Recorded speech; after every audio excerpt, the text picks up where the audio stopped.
Praise the lord. చేరువచ్చిన మీకు అందరికీ ప్రభువైన యేసు కృష్ణ శుభాలు తెలియజేస్తున్నాను. ఈ దినము కొరకు ఏర్పాటు చేయబడిన లేఖన భాగము అపోస్తలుల కార్యములు 20వ అధ్యాయము 16వ వచనం. సాధ్యమైతే పెంతెకోస్తు దినమున యెరూషలేములో ఉండవలనని పౌలు త్వరపడుచుండెను కనుక అతడు ఆసియాలో కాలాహరణము చేయకుండా ఎఫెసును దాటిపోవాలని నిశ్చయించుకొని ఉండెను. Praise the Lord. దేవునికి స్తోత్రం. Hallelujah, hallelujah, hallelujah. Praise the Lord. షాలోమ్, మరణాథ. మన ప్రభువును ప్రియరక్షకుడైనటువంటి యేసుక్రీస్తు యొక్క దివ్యమైన నామములో శాంతి టీవీలో ప్రసారం అవుతున్నటువంటి ఆయన హెచ్చవలసి ఉన్నది, హీ మస్ట్ ఇంక్రీజ్ అనేటువంటి అనుదిన ఆత్మీయ వాక్య వ్యాఖ్యాన కార్యక్రమాన్ని వీక్షించడానికి సిద్ధపడి వచ్చిన దేవుని ప్రజలైన ఆత్మీయ బంధువులైన మీ అందరికీ నా హృదయపు లోతులో నుంచి ప్రత్యేకమైన వందనాలు తెలియజేస్తున్నాను. హల్లెలూయా, స్తోత్రం. మీరందరూ క్షేమంగా ఉన్నారని భావిస్తున్నాను. మీ ప్రార్థనా మనవులు తప్పక మాకు తెలియజేయండి. ప్రతి ఆదివారము ఇచ్చేటువంటి సందేశాలు ఫేస్బుక్లో మీకు అందుబాటులో ఉంటాయి. హీ మస్ట్ ఇంక్రీజ్ అనేటువంటి ఐడికి మీరు ఫ్రెండ్ రిక్వెస్ట్ పంపించండి. అక్కడ లింక్స్ ఉంటాయి, గత సందేశాల లింక్స్ అన్నీ ఉంటాయి. కాబట్టి మీరు ఆ లింక్స్ మీరు క్లిక్ చేసి ఆ సందేశాన్ని వినొచ్చు. రికార్డింగ్ చేసేటువంటి మా సోదరులు దానికి అంత ఒకవేళ క్లారిటీ లేకపోవచ్చు, ఏదైనప్పటికీ మీకు ఏదో something you will get some message of God, అందులో ఎటువంటి సందేహం లేదు. నా కొరకు ప్రార్థించండి, మీ కొరకు నేను ప్రార్థించడానికి సిద్ధంగా ఉన్నాను. మీ ప్రార్థనా విషయాలు ఖచ్చితంగా తెలియజేయండి. మా స్థానిక సంఘంలో ప్రతి శుక్రవారము ఉపవాస కూడిక, ప్రతి శనివారం కనిపెట్టి కూడిక జరుగుతుంది. ఆ సమయాల్లో మేము మీరు పంపించిన ప్రార్థనా విషయాల కోసం ఖచ్చితంగా ప్రార్థిస్తాం. దేవుని స్తోత్రం. హల్లెలూయా. నిన్నటి ఎపిసోడ్లో మనం కొన్ని విషయాలు ఆలోచించాం. 5 విషయాలు చర్చ్ను గురించినటువంటి, సంఘశాస్త్రం కాదు, సంఘశాస్త్రం అనుకోండి, సంఘాన్ని గురించిన అధ్యయనం చేసేటువంటి ఒక శాస్త్ర విభాగం ఉంది. దాని పేరే సంఘశాస్త్రం, ఎక్లీషియాలజీ అన్నారు. అనగా శాస్త్రం లేదా సంఘశాస్త్రం, సంఘం యొక్క శాస్త్రం. సంఘం ఎలా పుట్టింది, ఎక్కడ పుట్టింది, ఎప్పుడు పుట్టింది, ఎలా పుట్టింది, లేకపోతే ఏం జరుగుతుంది, ఏం చేస్తుంది, సంఘం ఇప్పుడు ఉందా లేదా, సంఘం ఎప్పుడు ఎత్తపడుతుంది, లేకపోతే సంఘం యొక్క పరిస్థితి ఏంటి, నిత్యత్వంలో సంఘం యొక్క పరిస్థితి ఏంటి, వీటన్నిటి గురించి వివరించాలి సంఘశాస్త్రంలో. మీకు ఒకవేళ సంఘాన్ని గురించి, సంఘశాస్త్రం గురించి మీరు ఎక్కువ తెలుసుకోవాలనుకుంటే మీరు ఆన్లైన్లో కొన్ని బుక్స్ అందుబాటులో ఉంటాయి. పీడిఎఫ్లు కావచ్చు, ఫ్రీ పీడిఎఫ్లు కావచ్చు, లేదంటే మీరు అమెజాన్కి వెళ్ళి మీరు టైప్ చేసి, లేదా గూగుల్ సెర్చ్లోకి వెళ్ళి బుక్స్ ఆన్ ఎక్లీషియాలజీ ఇన్ amazon.in అని మీరు కొట్టారంటే అమెజాన్లో అందుకు సంబంధించిన పుస్తకాలు ఉంటే వాటి వివరాలన్నీ చూపిస్తుంది. దేవుని స్తోత్రం. హల్లెలూయా. కాబట్టి తెలుసుకోవాలి, నేర్చుకోవాలి అనేటువంటి ప్రయత్నం చేయండి. మన పేరు శిష్యులు, వీఆర్ డిజైపుల్స్, అనగా నేర్చుకునేవాళ్ళం. నేర్చుకుంటూనే ఉండాలి, నేర్చుకున్నది మనకు అన్వయించుకుంటూ ఉండాలి. ఎంత నేర్చుకుంటే అంత మంచిది, ఎందుకంటే నేర్చుకుని మనం అన్వయించుకోవచ్చు కాబట్టి. దేవుని స్తోత్రం. హల్లెలూయా. ఈ సమయంలో మీ ప్రార్థనా విషయాలు తప్పక నాకు పంపించండి. ఈమెయిల్ ద్వారా పంపించవచ్చు, gfihmi2015@gmail.com. వాట్సాప్ ద్వారా పంపించవచ్చు, మెసెంజర్ ద్వారా పంపించవచ్చు, ఫేస్బుక్ ద్వారా పంపించవచ్చు, ఇన్స్టాగ్రామ్ ద్వారా పంపించవచ్చు. కాబట్టి ఈ విషయాలన్నీ దయచేసి జ్ఞాపకం చేసుకోవాల్సిందిగా కోరుతున్నాం. ఒక చిన్న మీటింగ్ను గురించినటువంటి ఒక అనౌన్స్మెంట్.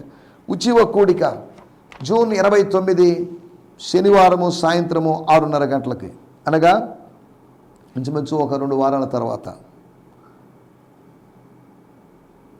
శాంతినగర్లోని మా స్థానిక సంఘమైన గిదియోన్ మిషన్ చర్చ్లో 6వ వీధిలో ఉన్నటువంటి చర్చ్లో శనివారం సాయంత్రం 6:30 గంటల నుంచి దైవజనులు పాస్టర్ రిషికేష్ అనేటువంటి దైవజనులు, హైదరాబాద్లో ఉన్నటువంటి దైవజనులు, వీరు వచ్చి వాక్య పరిచయం చేస్తారు.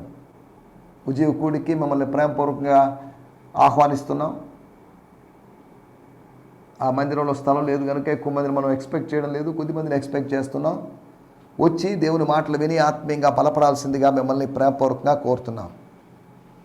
ఉజ్జీవ కూడిక రివైవల్ మీటింగ్ మరలా గుర్తుపెట్టుకోండి, జూన్ నెల 29వ తేదీ శనివారం సాయంత్రం ఎగ్జాక్ట్గా 6:30 గంటలకి. సందేశము ఎగ్జాక్ట్ రాత్రి 8 గంటలకి. సందేశానికి సమయం ఇవ్వబడుతుంది. సందేశంలో దేవజనులు చెప్పేటువంటి మాటల ద్వారా దేవుని దగ్గర నుంచి పొందుకున్న మాటలు వారు మనకు అందిస్తున్నప్పుడు అవి మనకు ఆశీర్వాదకరంగా ఉంటాయి. కాబట్టి ఈ కార్యక్రమంలో సుమారు ఒక 10-15కు పైగా, ఇది విశ్వాసుల కూడిక అయినప్పటికీ సేవకుల కూడిక అయినప్పటికీ కూడా కొంతమంది దేవజనులు బ్రదర్ జైపాల్ గారు, బ్రదర్ విక్టర్ బాబు గారు, పాస్టర్ ఎస్కే ఆదాం గారు, పాస్టర్ వై కుమార్ బాబు గారు, సిస్టర్ జ్యోతి గారు, పాస్టర్ ఎస్ విజయ్ కుమార్ గారు, సిస్టర్ ఎం ప్రవీణ గారు, పాస్టర్ పి విజయభాస్కర్ గారు, పాస్టర్ ఎండి అబ్దుల్ రహీం గారు, పాస్టర్ టీ పాల్ గారు, పాస్టర్ విజయరత్నం గారు, షాలేం రాజు గారు, వీరందరూ పాల్గొంటున్నారు. కాబట్టి ఇంచుమించు 10-15 మంది వరకు సేవకులు, ఇంకా ఎక్కువ మంది కూడా పాల్గొంటారు. ఈ కూడికలో దేవజనులు వాక్యం అందిస్తారు కనుక ఈ కూడికను మిస్ చేసుకోవద్దు. ఖచ్చితంగా రావాల్సిందిగా మిమ్మల్ని ప్రేమపూర్వకంగా కోరుతున్నాం. దేవుని స్తోత్రం. జూలై నెలలో ఎలాగో మా స్థానిక సంఘం యొక్క వార్షిక కూడికలు 16-17 తేదీల్లో ఉన్నాయి. ఇది ఇంకా స్థలం కన్ఫర్మ్ కాలేదు. 1-2 రోజుల్లో కన్ఫర్మ్ అవుతున్నప్పుడు మీకు తెలియజేస్తాం. పాంప్లెట్ పెడతాను వాట్సాప్లో. ఇక్కడ కూడా ఒక యాడ్ కూడా మనం ఇస్తున్నాం. జూలై నెల 16వ తేదీ సాయంత్రము మరియు 17వ తేదీ సాయంత్రం. అవి ఇంచుమించు హాలిడే టైమ్స్ అనుకుంటున్నాను. 17వ తేదీ మొహరం హాలిడే, 16వ తేదీ రొట్టెల పండుగ సందర్భంగా సెలవిస్తాననుకుంటున్నాను.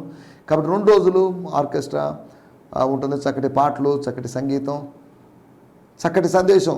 కేరళ నుంచి వస్తున్నట్టు దేవజనులు పాస్టర్ ప్రకాష్ జేకబ్ గారు వారు వాక్య పరిచయం చేయబోతున్నారు. కాబట్టి మంచి అవకాశాన్ని మీరు సద్వినియోగం చేసుకోవాల్సిందిగా కోరుతున్నాం. రైట్. నిన్నటి ఎపిసోడ్లో మనం సంఘాన్ని గురించి 5 విషయాలు ఆలోచించాం. సంఘములో సూచక్రియ జరగడం, చనిపోయిన వారు లేపబడ్డం, అనగా ఆత్మ సంబంధంగా మృతులైన వారు తిరిగి లేపబడ్డం. భౌతికంగా చనిపోయిన వారు తిరిగి లేస్తారా లేదా? లేచారు కదా, లేచిన ఉదాహరణలు ఉన్నాయి కదా, అద్భుతంగా అక్కడక్కడ జరిగింది కదా. ఒక ఆత్మీయ పునరుత్థానం అనే దానికి మనం మరింత ప్రాధాన్యత ఇస్తున్నాం. దేవునికి అసాధ్యమైన కార్యం ఏముందండి? మృతులను సైతము సజీవులుగా లేపగలిగిన వాడు. మనకన్నీ పరిమితులు ఉంటాయి, మనకు ఎక్కువ ఆలోచనలు, మనం ఎప్పుడు శాస్త్రీయంగా ఆలోచిస్తాం, స్పిరిచువల్గా ఆలోచించలేము. అది మన సమస్య. రెండోది, సంఘము ఎవరో తయారు చేసింది కాదు, సంఘము ఎవరిదో ఐడియా కాదు. నేను నా సంఘమును కట్టుదును. I will build my church. My church. I will build somebody's church. I will build Peter's church. I will build John's church. I will build James' church అని కాదు. I will build my church. Jesus will build his church. Jesus will build Jesus' church. యేసు యొక్క సంఘాన్ని కట్టుకుంటాడు. యేసు తన యొక్క సంఘాన్ని కట్టుకుంటాడు. ఆయన సంఘాన్ని ఆయన కట్టుకుంటాడు. అది ఆయన దేహం. ఆయన దేహాన్ని నిర్మించుకుంటాడు. ఆయన దేహంలో అవయవాలు లాంటి వాళ్ళం. ఈ సమయంలో మనం ఆలోచిస్తున్న మాట సంపాదించబడింది. బలిదానములలో కొనబడిన దాన అని సంఘాన్ని గురించి ఒక ఆయన అన్నాడు. మామూలుగా వచ్చింది కాదు, ఆటోమేటిక్గా వెలిసింది కాదు, పుట్టగొడుగులాగా వెలిసింది కాదు ప్రభు సంఘం. అక్కడ సంఘం లేదంటే అక్కడ పెడితే బాగుండేది, ఏదో సర్వే చేస్తే పెట్టింది కాదు సంఘం. దైవిక నడిపింపును బట్టి కొంతమంది రక్షింపబడినప్పుడు, కొంతమంది పిలవబడినప్పుడు మనం ఆలోచిస్తున్న విషయం సంపాదించబడి. It was gain, it was won, it was bought or purchased. కొనబడిన సంఘం. కొన్నాడు ఆయన, వెలపెట్టి కొన్నాడు. ఏం వెల? ఎన్ని కోట్లు, ఎన్ని లక్షలు అడిగితే వాటికన్నా ఖరీదైన అమూల్యమైన తన రక్తాన్ని కార్చి. దేవుని స్తోత్రం. హల్లెలూయా. మూడో విషయం సంరక్షించబడ్డాం. కొంతమంది నాయకులు కావాలి, కొంతమంది ఎల్డర్స్ కావాలి, కొంతమంది ప్రెస్బిటరోస్ పెద్దలు కావాలి మనకు, కొంతమంది బాడీ కావాలి, మనకు గవర్నింగ్ బాడీ కావాలి. సంరక్షించబడుతుంది సంఘం. అపోస్టలిక్ కౌన్సిల్ లాగా, జెరూసలేం కౌన్సిల్ లాగా అపోస్తల కార్యములు 15వ అధ్యాయంలో పెద్దల ద్వారా స్థానిక సంఘం కాపాడబడుతుంది. నాలుగోది, అప్పుడు సంగతి కాదు, అప్పటికీ శ్రమలు ఉన్నాయి, రాబోయే రోజుల్లో కూడా శ్రమలు ఉన్నాయి. అంటే మొదటి శతాబ్దంలో అంటే 60వ సంవత్సరం తర్వాత శ్రమలు ఉన్నాయి.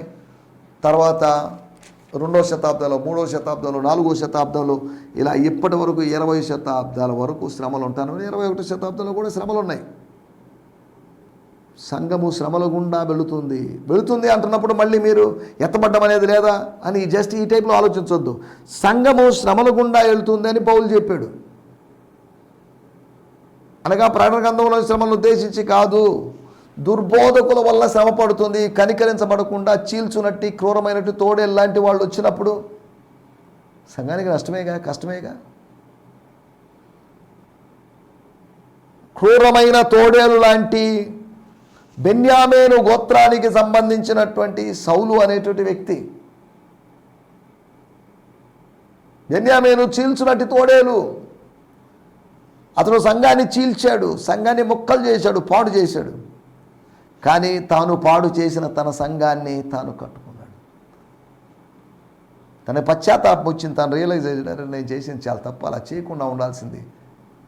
తన కళ్ళు తెరవబడినప్పుడు కురూరుడుగా వ్యవహరించాడు. కళ్ళు తెరవబడినప్పుడు ఆయన కామ్ గోయింగ్ మెంటాలిటీ అతను ఏర్పడింది. ఎవరితో కలహానికి పోనట్టు స్వభావం ఏర్పడింది. మన కనులు తెరవబడాలి. దేవుని స్తోత్రం, హల్లెలూయా, స్తోత్రం.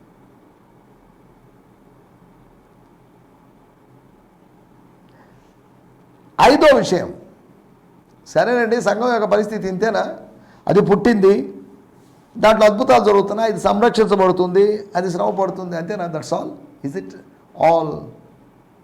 Is it everything about the church? No. Important విషయం, మహిమలో ఉన్న సంఘం, చర్చ్ ఇన్ ద గ్లోరీ, నిత్యత్వంలో ఉండేటువంటి సంఘం, స్వాస్థ్యము పొందుకున్న సంఘం, స్వాస్థ్యములో ప్రవేశించిన సంఘం. ఏ విధంగా అరణ్యములోని సంఘము అని చెప్పబడిన ఇశ్రాయేలీలు అనగా ఐగుప్తులో నుంచి బయటికి వచ్చినటువంటి బానిస ప్రజలైనటువంటి, ఐగుప్తు వారికి బానిసలైనటువంటి దేవుని దాసులైనటువంటి ప్రజలు అరణ్యము గుండా 40 సంవత్సరాలు సంచరించిన తర్వాత వాళ్ళు ఒక కొత్త ప్రదేశానికి, కొత్త దేశానికి వెళ్ళారు. పాలు తేనెలు ప్రవహించబడేటువంటి దేశం అనబడే దేశానికి వెళ్ళారు. అక్కడ 7 జాతుల వారు ఉన్నారు, యుద్ధాలు ఉన్నాయి. తర్వాత వాళ్ళు స్వాస్థ్యాన్ని స్వతంత్రించుకున్నారు, దాంట్లోకి వెళ్ళలేదు. అలాగే సంఘము లోకపు ఐగుప్తును దాటుకొని, దేవుని స్తోత్రం, దాన్ని దాటుకొని జీవితకాలంలో శ్రమలను అనుభవిస్తూ లోకాన్ని వదిలిపెట్టి వచ్చాం. అయినా లోకములో నుంచి వెళ్ళలేదు కాబట్టి, లోకములోనే ఉన్నాం కాబట్టి వేరుపరచబడిన వారమే శ్రమలు అనుభవిస్తూ మనం నిత్య స్వాస్థ్యంలో ప్రవేశిస్తాం. దేవుని స్తోత్రం, హల్లెలూయా. ఇవి నిన్న మనం ఆలోచించిన విషయాలు. రండి ఈ సమయంలో మన దేవుని వాక్యాన్ని ధ్యానించుకుందాం. మనకు సమయం కొద్దిగా ఉంది కనుక ఈ దిన ధ్యానం నిమిత్తమై అపోస్తుల కార్యములు 20వ అధ్యాయము 16వ వచనం. అపోస్తుల కార్యములు 20వ అధ్యాయము 16వ వచనం. Book of acts 20th chapter verse 16. Acts 20:16. Yeah, సాధ్యమైతే పెంతెకోస్తు దినమున యెరూషలేములో ఉండవలెనని పౌలు త్వరపడుచుండెను. కనుక అతడు ఆసియాలో కాలహరణము చేయకుండా ఎఫెసును దాటిపోవాలని నిశ్చయించుకొని ఉండెను. సాధ్యమైతే పెంతెకోస్తు డినామినేషన్లో ఉండవలనని కాదు, పెంతెకోస్తు దినమున యెరూషలేములో ఉండవలనని. పెంతెకోస్తు అనేది ఇక్కడ పండగగా చెప్పబడింది. ఇది డినామినేషన్ కాదు. మొదటి శతాబ్దంలో డినామినేషన్ కాదు, 20వ శతాబ్దంలో అది డినామినేషన్. 19 శతాబ్దాలు అది పండగగానే ఎంచబడింది. 20వ శతాబ్దం నుంచి అనగా 2 శతాబ్దాలుగా అది అనుభవంగా మాత్రం చెప్పబడుతుంది. ఇక రాయబడిన మాట 2వ అధ్యాయం 6వ వచనం. పులియని రొట్టెల దినముల్లో తర్వాత మేము, లేదా ఈ పండగ అయిపోయిన తర్వాత, ఈ పాస్ఓవర్ అయిపోయిన తర్వాత, ఈ పసహ అయిపోయిన తర్వాత మేము ఓడ ఎక్కి పిలిపి విడిచి 5 దినములు త్రోయకు వచ్చి అచ్చట వారి యొక్క 7 దినములు గడిపితిమి. అనగా వాళ్ళ ముందు పండగ, ముందు వచ్చిన పండగ పస్కా పండగ, తర్వాత మనకు కనిపిస్తున్న పండగ పెంతెకోస్తు అనేటువంటి పండగ. చదువుకుందాం, వాడుక భాషలో కూడా మనం చదువుకుందాం. నేను చదువుతున్నాను మన బ్రియాన్ సిమ్మన్స్ గారి తర్జుమాలో నుంచి 20వ అధ్యాయము 16వ వచనం. స్తోత్రం, thank you lord. Paul was in hurry to arrive in Jerusalem, hoping to make it in time for the feast of Pentecost. So he decided to bypass Ephesus and not spend any time in that region. దేవుని స్తోత్రం, హల్లెలూయా. ఇక్కడ రాయబడింది, not spend any time in that region, waste any time in the provinces of Asia Minor అని కూడా మనం తర్జుమా చేసుకోవచ్చు. He don't want to waste the time there. చదువుదాం అపోస్తలుల కార్యములు 20:16. పౌలు యెరూషలేము త్వరగా వెళ్ళాలని అనుకున్నాడు. ఆసియా ప్రాంతంలో కాలాన్ని వ్యర్థం చేయడం ఇష్టం లేక ఎఫెసులో ఆగకుండా వెళ్ళాడు. వీలైతే పెంతెకొస్తు పండుగ నాటికి యెరూషలేములో ఉండాలని అనుకున్నాడు. యెరూషలేములో, వై జెరూసలేం? ఎందుకు యెరూషలేములో? యెరూషలేములో దేవాలయం ఉంది. ఏ దేవాలయం? హేరోదు దేవాలయం. అదేంటండి ఇది? హేరోదు దేవాలయం ఏంటి? ఆరంభంలో అది సొలొమోను దేవాలయంగా పిలువబడింది. తర్వాత జెరుబ్బాబేలు చేత రిపేర్ చేయబడిన దేవాలయం. తర్వాత 1వ శతాబ్దము ఆరంభంలో హేరోదు చేత రీమోడల్ చేయించబడినటువంటి, పునరుద్ధరించబడినటువంటి దేవాలయం. అనగా యేసు ప్రభు కాలములో ఉన్న దేవాలయము హేరోదు దేవాలయం. దేవాలయమే, హేరోదు దేవుడిగా చేసుకుని దేవుని ఆలయమే. హేరోదు చేత కట్టించబడిన దేవాలయం హేరోదు టెంపుల్ అన్నారు. సరే, దాంట్లోకి వెళ్ళలేదు.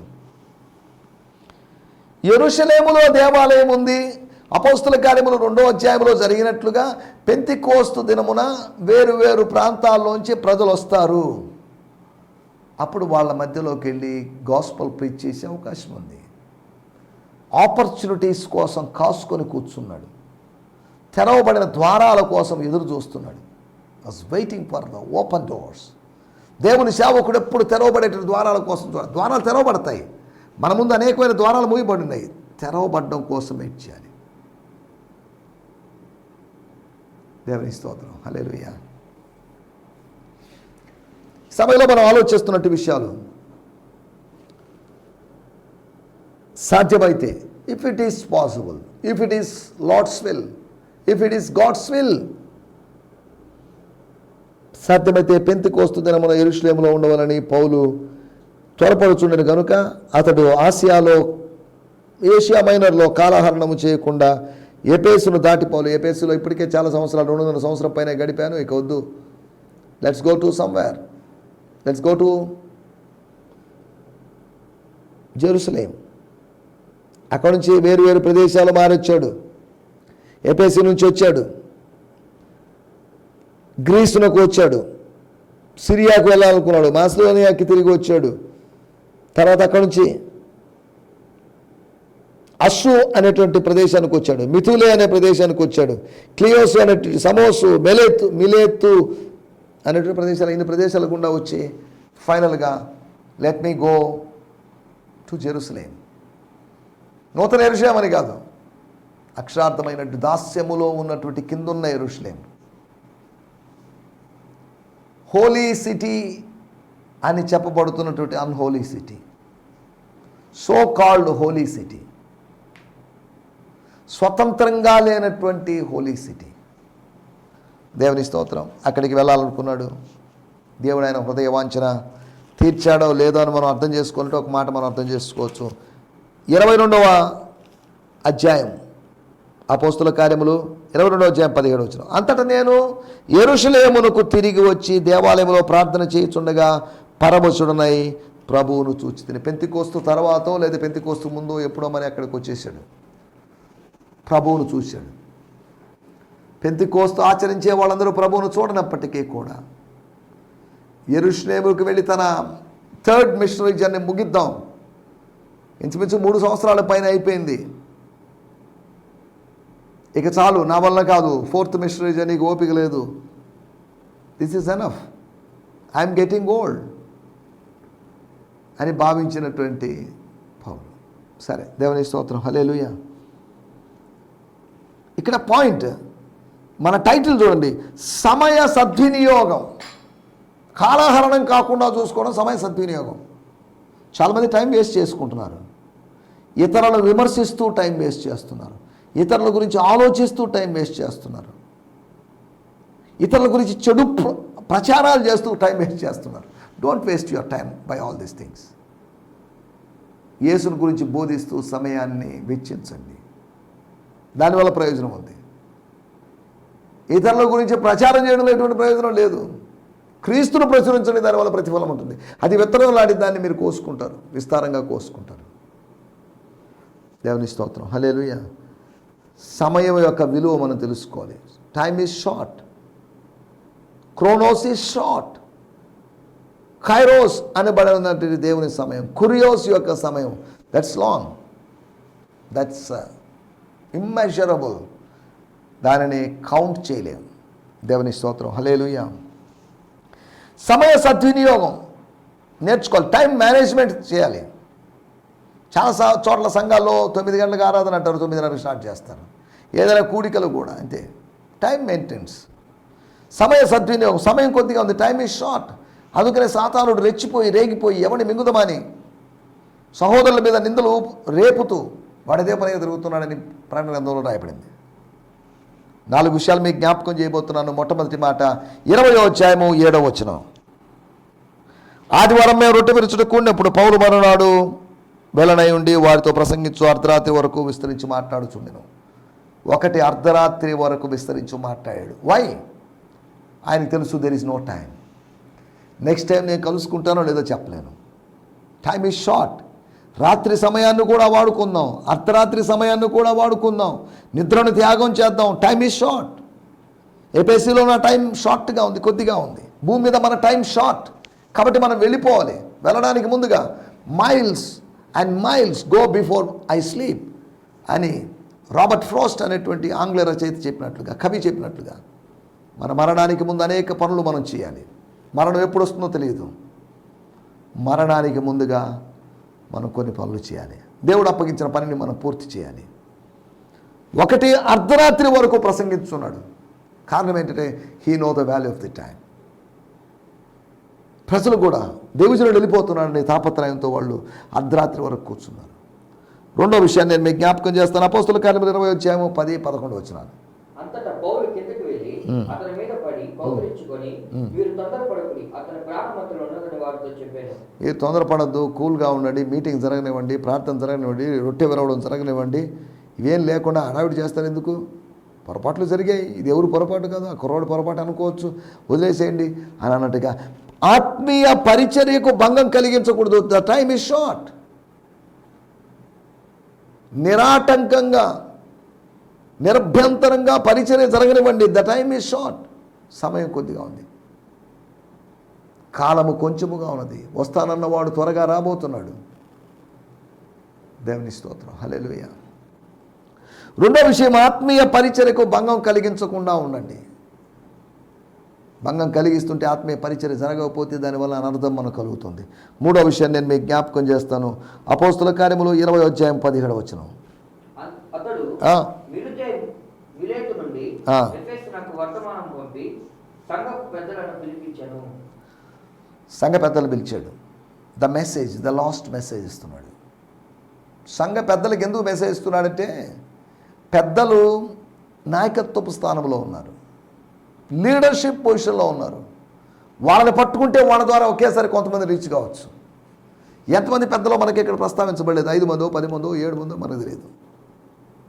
ఆ చర్చ్ యొక్క కెపాసిటీ ఎంతో మరి మనకు తెలియదు. చర్చ్ యొక్క స్ట్రెంగ్త్ ఏందో, మెంబర్షిప్ ఎంతో మరి మనకు తెలియదు. మాది ఒక స్థానిక సంఘమైన చిన్న సంఘమైనప్పటికీ ఒక 2-3 పెద్దలు ఉన్నారు. ఎందుకు చెప్తున్నారంటే పెద్దలు ఉండాలి, పెద్దల యొక్క అవసరం ఉంది. We need elders, we need leaders. దేవుని స్తోత్రం, హల్లెలూయా. ఆత్మీయ పెద్దలను పిలిపించడంలో ఉద్దేశం ఏంటంటే, నేను వెళ్ళినా కానీ ఇదే మోడల్లో, ఇదే విధానంలో, ఇదే ప్యాటర్న్లో మినిస్ట్రీ రన్ చేయడం చెప్పడం కోసమే ఉండొచ్చు. ప్రజలందరినీ సమీకరించేదానికన్నా పెద్దలను సమీకరించడం బెస్ట్ కదా అనుకున్నాడు. చూడండి, సమయం కొద్దిగా ఉందని గ్రహించినట్టు పౌలు, సమయ సద్వినియోగం చేసుకుంటున్న పౌలు అర్ధరాత్రి వరకు ప్రసంగించాడు. ఒకటి, సమయం లేదు కాబట్టి. రెండోది, ఆత్మీయ పరిచర్యకు భంగం కలిగించకుండా ఉన్నాడు, సమయం లేదు కాబట్టి. మూడోది, ఆత్మీయ పెద్దలను పిలిపించాడు. వాళ్ళతో మాట్లాడాడు. తద్వారా టైం షార్ట్ అని అనిపించినప్పటికీ దాన్ని యూటిలైజ్ చేసుకోవడానికి, సద్వినియోగం చేసుకోవడానికి ఎఫెసీ పత్రిక 5వ అధ్యాయము 15-16 వచనాల్లో చెప్పినట్టుగా దినములు చెడ్డవి కనుక సమయమును సద్వినియోగము చేసుకోవచ్చు, దుర్వినియోగం చేసుకోనుక అజ్ఞానుల వలె కాక విజ్ఞానుల వలె ఆత్మీయ జ్ఞానుల్లాగా ముందుకు సాగండి. దేవుని స్తోత్రం. హల్లెలూయా. 4వ విషయం నేను చెప్పి ముగిస్తాను. అపోస్తల కార్యములు 20వ అధ్యాయం 37వ వచనం. అప్పుడు వారందరూ చాలా ఏడ్చిరి.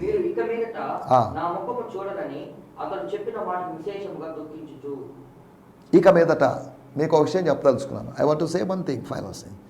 You would not see me anymore. నా లాస్ట్ ట్రిప్, నేను చనిపోయిన నా మరణ వార్త మీరు విన్నప్పుడు, నా శిరచ్ఛేదన వార్త కావచ్చు, అది మీరు విన్నప్పుడు, అరే మన మధ్యలోకి వచ్చాడండి, 8 years బ్యాక్ అనుకుంటాను వచ్చాడు, 7 years బ్యాక్ అనుకుంటాను వచ్చాడు, మంచి దేవుజనుడండి, పోయాడండి, సరే ఏం చేద్దామండి. దేవుని స్తోత్రం. హల్లెలూయా. తను ఆత్మీయ సహవాసం ఇక చేయలేడు అనే ఉద్దేశంతోనే వాళ్ళందరినీ పిలిచి వాళ్ళందరినీ మోటివేట్ చేసి వాళ్ళందరినీ కొద్ది ఎమోషనలైజ్ చేయడం మాత్రం కాదు, ఎడ్యుకేట్ చేశాడు. ఈ రోజులో ఎమోషనలైజ్ చేస్తున్నారు ప్రజల్ని, ఎడ్యుకేట్ చేయడం లేదు. People should be educated. ఆత్మీయంగా వాళ్ళు సంస్కరించబడిన వాళ్ళుగా, విజ్ఞానం పొందేవాళ్ళుగా, నాలెడ్జ్ ట్రాన్స్ఫర్ కాదగిన విధంగా ఉండాలి. కాబట్టి సమయం కొద్దిగా ఉంది కనుక సమయాన్ని ఎలా సద్వినియోగం చేసుకున్నాడు పౌలు. పెద్దల్ని పిలిపించడం ద్వారా, అర్ధరాత్రి వరకు ప్రసంగం చేయడం ద్వారా, కూడికను భంగం కలిగించకుండా ఉండడం ద్వారా, ఆత్మీయ సహవాసాన్ని పొందలేను అని ఖచ్చితంగా చెప్పడం వలన వీటన్నిటి బట్టి అతను సమయాన్ని సద్వినియోగం, పౌలులాగా ఆత్మ సంబంధంగా మనం సమయాన్ని సద్వినియోగం చేసుకుంటూ ముందుకు సాగడానికి ప్రభు మనకు కృపను అనుగ్రహించునుగాక. ఆమేన్. హల్లెలూయా. హల్లెలూయా. ఈ సందేశము మీకు ఆశీర్వాదకరంగా ఉందని నమ్ముచున్నాము. ప్రార్థనా అవసరతల కొరకు మమ్మల్ని సంప్రదించవలసిన మా చిరునామా గిద్యోన్ మిషన్ చర్చ్, 6వ వీధి, శాంతినగర్, నెల్లూరు 4, ఆంధ్రప్రదేశ్. పిన్ 524004. మా ఫోన్ నంబర్లు 7036443613 మరి ఒక నంబర్ 9392293010. మా ఈమెయిల్ ఐడి gfihmi2015@gmail.com. దేవుడు మిమ్మును ఆశీర్వదించునుగాక. ఆమేన్.